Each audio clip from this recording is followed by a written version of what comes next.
Newly elected Conservative lawmakers arrive in London, more than 100 of them. Prime Minister Boris Johnson and his party won big in last week's general election. Johnson says he plans to move quickly for Britain to leave the European Union. He says he'll unveil his plans Friday. It's likely Brexit will happen by January 31st.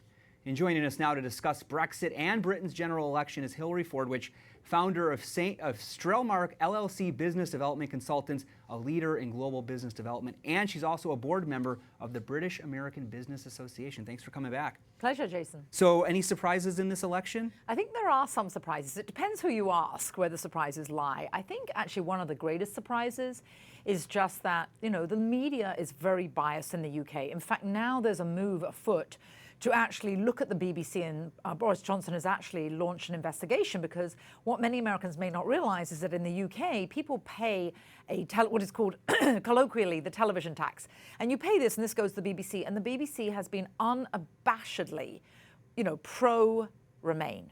And this really hasn't been the will of the people, nor has it been the will of the people since 2016. So really the surprise in all this is that the national media has failed, just like the national media failed to do in the US, has failed to see what the people really want. And this is democracy at work.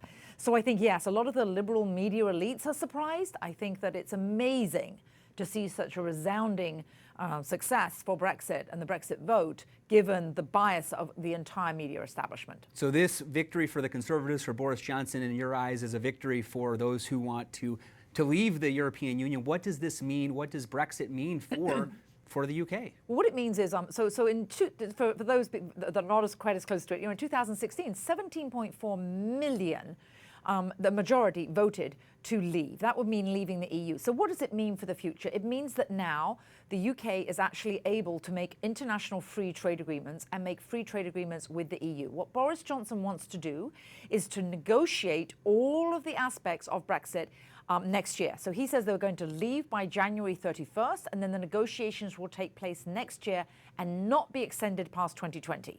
So what's very different about the previous situation is that he now has a very strong hand. He's cleaned house. The new MPs came to Parliament today. He had an overwhelming majority, over 80 MPs over the majority. So he now has a mandate from the British people, and the EU is on notice that no longer does the UK have to cower. What's very important to also note, of course, is that Donald Trump has said that there's going to be a massive trade deal better than that will be offered by the EU. And you represent, you represent businesses and do development work international there. Business, yes. So what is this going to mean for business in Britain? Okay, for businesses in Britain, what it means is and actually here's my analogy about Brexit, actually for your viewers. The analogy is that the old agreement was like a divorce, that Brexit is basically a divorce from Europe, but that you're paying alimony and child support to somebody, staying in the same house, which would be staying in the EU if you remain, but never allowed to date or remarry once you're divorced. In other words, no international trade agreements. What this does is it unleashes the freedom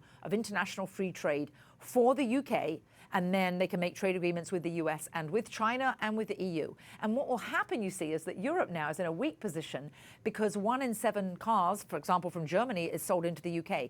The European manufacturers and the European business leaders and European industry, since you asked me about business, they want a deal that's friendly to the UK because they want to continue to do business. Are they going to get it?